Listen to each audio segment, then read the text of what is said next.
Kurt's Movielog, tape 4, date June 7th, 1980, top 50 movie posters of the 1970s. Movie posters are swell, nice and helpful. They sure make your Nana's wallpaper look less hideous. They could cover the dent you made when you were throwing a baseball around, remember? Or simply add some color and style to your already neat lair. So, since there's nothing appealing in theaters this week, I thought we could do something different. Yes, I'm aware of the saying, don't judge a book by its cover. Well, first of all, duh, we're talking about films, not books.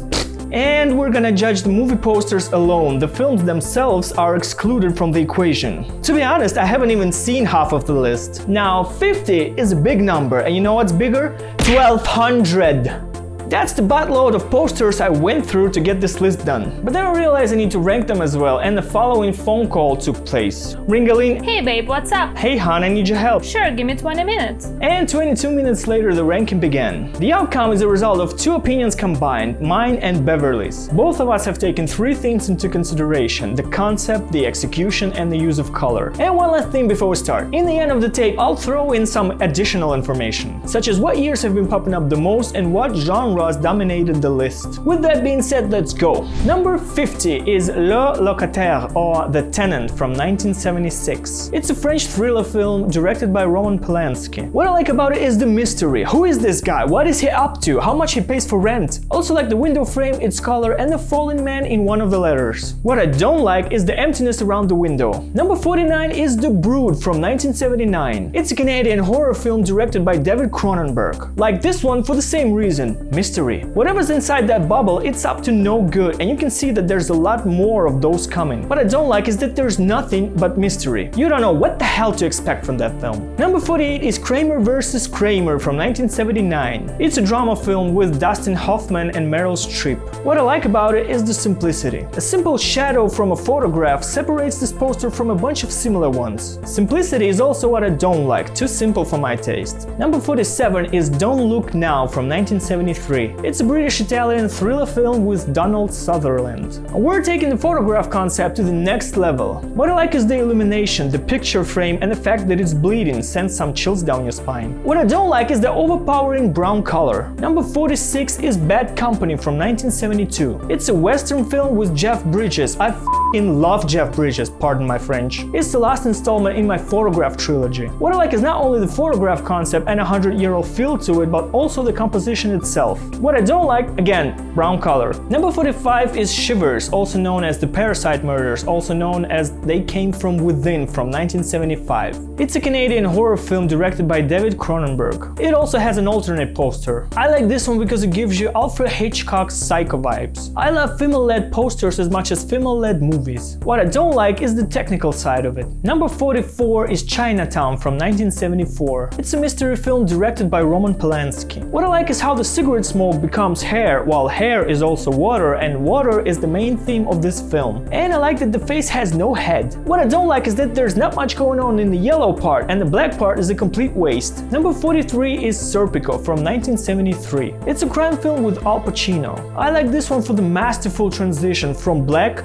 through blue, green, and yellow to white. What I don't like is that the poster tells you nothing about the movie, really. Number 42 is Suspiria from 1977. It's an Italian supernatural horror film directed by Dario Argento. What I like is the ballet dancer, her pose, and the sea of blood. And something I never noticed until this week. I'm talking about her neck, specifically how someone lumberjacked the hell out of it. What I don't like is the black parts that serve no purpose. Number 41 is Westworld from 1973. It's a sci-fi film with James Brolin. This is where posters start to feel like art pieces. The drawing is beautiful, and the transition from cowboy to control center is on point. What ruins it for me is the stupid circle with what seems to be the insides of a plane and two guys on seats. Number 40 is Straw Dogs from 1971. It's a British-American violent thriller film with Dustin Hoffman. I like this one because just as film does, this poster makes you uncomfortable. The last thing you want near your eye is broken glass. Also like the purple-ish tone of it. What I don't like is that it is too minimalistic for me.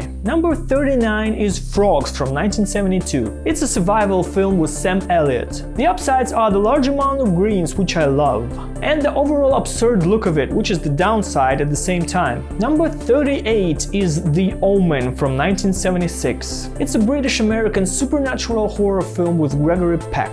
What I like is the idea that little boy casts a shadow of a beast and what it seems to be a pencil-drawn execution. The downside of this one is gonna be me not being able to fully enjoy black and white art. Number 37 is Amator, or Camera Buff from 1979. It's a Polish drama film with Jerzy Sztur, and we're continuing the black and white theme. What I like about it is the metaphor, as well as the way this metaphor installed in his face, and also the newspaper feel to it. What I don't like, again, black and white. Number 36 is Eyes of Laura Mars from 1978. It's a thriller film with Faye Dunaway and Tommy Lee Jones, and it's the last installment in my black and white trilogy. This poster fully understands the film and its title, the way her eyes are staring right into your soul.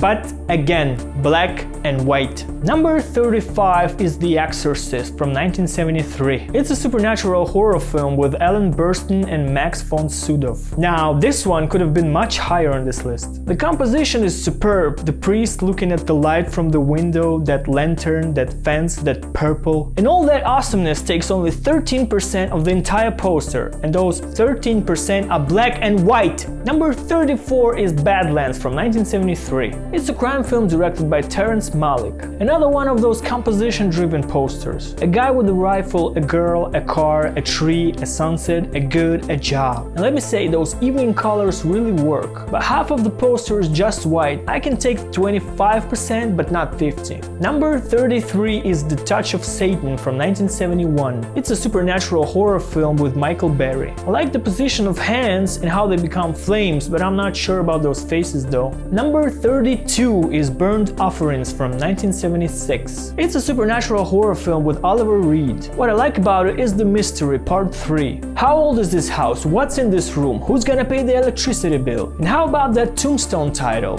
Dreadful. I just wish they showed more of the house. Number 31 is Night Moves from 1975. It's a mystery film with Gene Hackman. You know, the girl in the poster is a plus for me, but what you don't know is that another plus is water. The more water, the happier I am. The way details are spread throughout the cover is satisfying. Plane to the left, ID to the right, girl to the left, and Gene to the right. But I seriously doubt that he can stay underwater that long. Number 30 is The Towering Inferno from 1974. It's a disaster film with Paul Newman and Faye Dunaway. And a perfect example of three things. So good it's art posters, action-packed posters, and wasted opportunities posters. Everything about the skyscraper on fire part is spectacular. The perspective, the fear of heights, the impending doom. But the way it was used is a straight-up crime. Even if those two were my favorite actors, still would hate it. Number 29 is The Hindenburg from 1975. It's a disaster film directed by Robert Wise. See, this is what happens if you use the painting correctly. Also, I like this one more because of the blue color. Personally, I would ditch the photo column, but it was the thing back then. Number 28 is Desperate Living from 1977. It's a comedy film directed by John Waters. The poster perfectly understands the title, better yet, completes it, but it kinda leaves a bad taste in my mouth. Get it? Number 27 is Attack of the Killer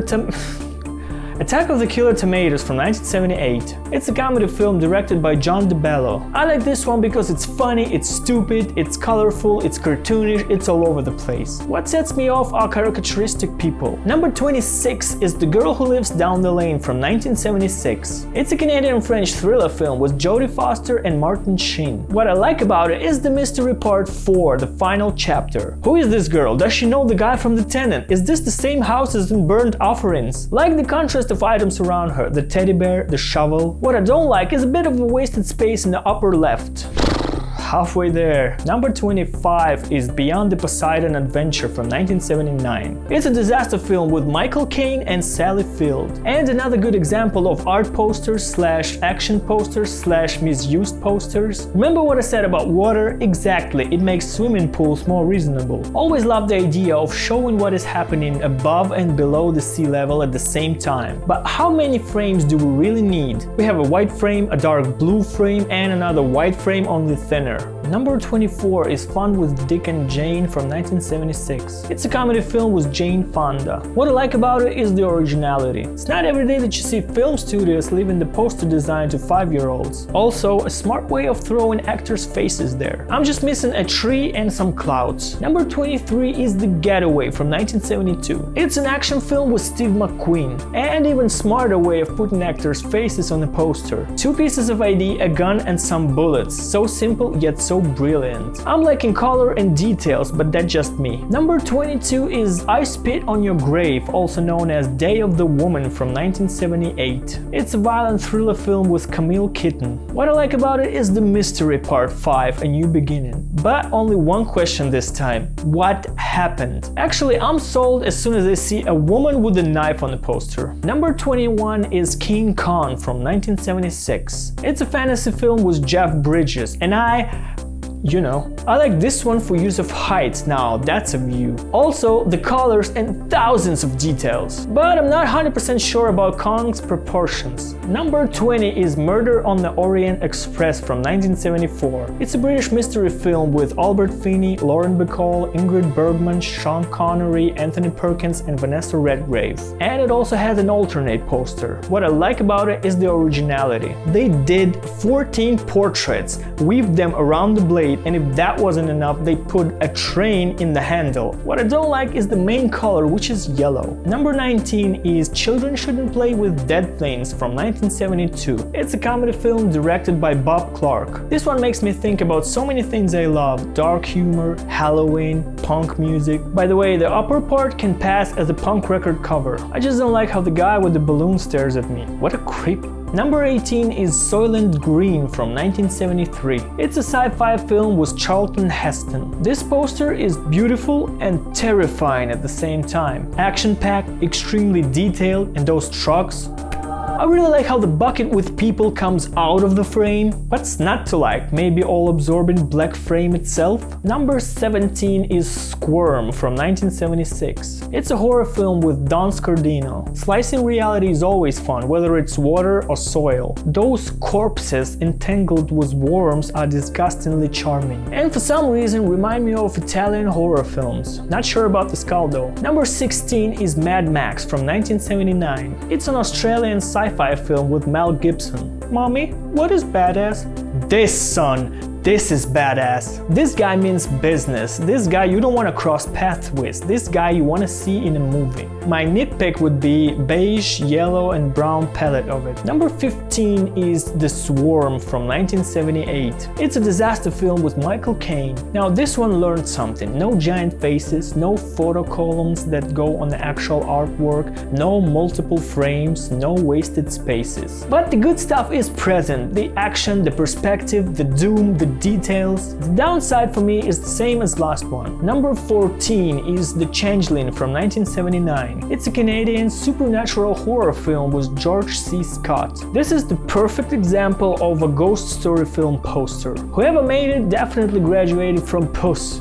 You know, the psychological university of spooky stuff. I'm just not really into browns and reds. Number 13 is Star Trek The Motion Picture from 1979. It's a sci-fi film with William Shatner and Leonard Nimoy. Rainbows are great, if only because they raise the chances of improving your financial situation. Throw one in space and it's an instant reminder of Bifrost. My nitpick would be faces inside a rainbow, but they're done good. Number 12 is Alien from 1979. It's a British-American sci-fi film directed by Ridley Scott. What I like about it is the mystery part 6, Mystery Lives. You don't get much information from this poster, but you can't stop looking and wondering. What you do know is that it's menacing, looks like moon, and has something to do with space. I would prefer a tiny bit more details. Number 11 is Jaws from 1975. It's a survival film directed by Steven Spielberg. One thing is water, but when dwellers of the deep involved, things get a lot more interesting.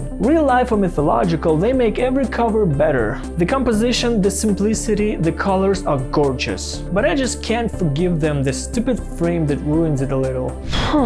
Almost there, only 10 left, and number 10 is Halloween from 1978. It's a slasher film directed by John Carpenter. Whoever made it is a genius. The transition from knife to pumpkin deserves a spot in textbooks. But what really blows your mind is that the hand is also a face screaming in horror. Sad to say that I only found out about that this week. Good job, Sherlock. Number 9 is Close Encounters of the Third Kind from 1977. It's a sci-fi film directed by Steven Spielberg.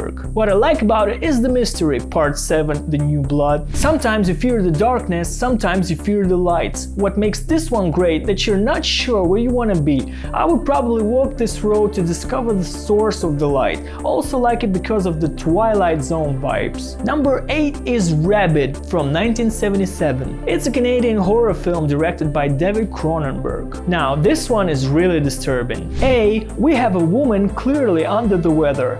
B. The look on her face and the position of her body set you off even more. And C. Her whereabouts are bizarre, to put it mildly. Despite all that, it's morbidly pleasing. Number 7 is Meteor from 1979. It's a disaster film with Sean Connery and Natalie Wood. With each poster, you know my taste a bit better, and I'm gonna continue this tradition with this one. Cosmos and everything that dangles in it is sacred to me. What do you think of the cover where the story is told from the perspective of the meteor? It's amazing! Number 6 is The Lord of the Rings from 1978. It's an American-British animated film directed by Ralph Bakshi. I'd believe you right away if you tell me that this is not a poster but a painting from Louvre. This artwork is worthy to represent its title. The way Gandalf is towering over those hobbits is just magical, pun intended. Number 5 is Deliverance from 1972. It's a thriller film with Jon Voight and Burt Reynolds. This is an alternate poster. The original one looks like this, and by the way, it's not bad at all. If broken glass near an eye doesn't bother you, how about a canoe sticking out of one? A canoe, for f***'s sake. What I like about good posters, they always set the right mood. The technical side of it is highly professional. You get a 3D effect without any glasses. Number 4 is Taxi Driver from 1976. It's a thriller film directed by Martin Scorsese. I guess there's always gonna be something special about those yellow cabs. This is the most enjoyable utilization of yellow on this list. And let's not forget about nighttime with its temptations, dangers, and enchanting dim lights. Number 3 is Silent Running from 1972. It's a sci-fi film with Bruce Dern. I was always fascinated by Space Gardens. It's an interesting union in my opinion. Just as the combination of black, blue and green, which are my favorite colors, and the composition itself holds your eyes hostage. You have space stations, droids, spaceships, planets in one place. Such an interstellar delight. Number 2 is Airport 77 from, you guessed it, 1977. It's a disaster film with Jack Lemmon and James Stewart. Now, this is probably my worst nightmare. To survive a plane crash only to get stuck underwater on the edge of a cliff. I don't have enough synonyms for mesmerizing to express my excitement with this one. The concept, the execution, the angles, the details, the color scheme. And finally, the crown jewel of this list, number 1 is Piranha from 1978. It's a horror film directed by Joe Dante. This is an alternate artwork. The original one is awful and it's a complete Jaws ripoff. This is where all ends meet. This is the quintessence of the list. Let's check the boxes, shall we? Beautiful Girl? Check. Body of Water? Check. Sliced Reality? Check. Dwellers of the Deep? Check. Favorite colors? Check. On top of that, it's a well-orchestrated, highly detailed, packed with gory action masterpiece. The concept, the execution, and the use of color deserve A+. And now a special correspondent, Robert Waterbridge, with a final report. How's it looking, Bobby? No one's there. Okay, so firstly, years. Coming in third is 1978 with 7 posters. Second place goes to 1976 with 8 posters. And the winner is 1979 with 9 posters. My conclusion would be that they progress with each year. And now the genres. Coming in third is a tie between disaster and supernatural horror. Both had 6 posters. The second place goes to sci-fi with 7 posters. And the winner is thriller with 8 posters. Guess I just love the same stuff on film and on paper. So yeah, that was my top 50 movie posters of the 1970s, and I will see you soon.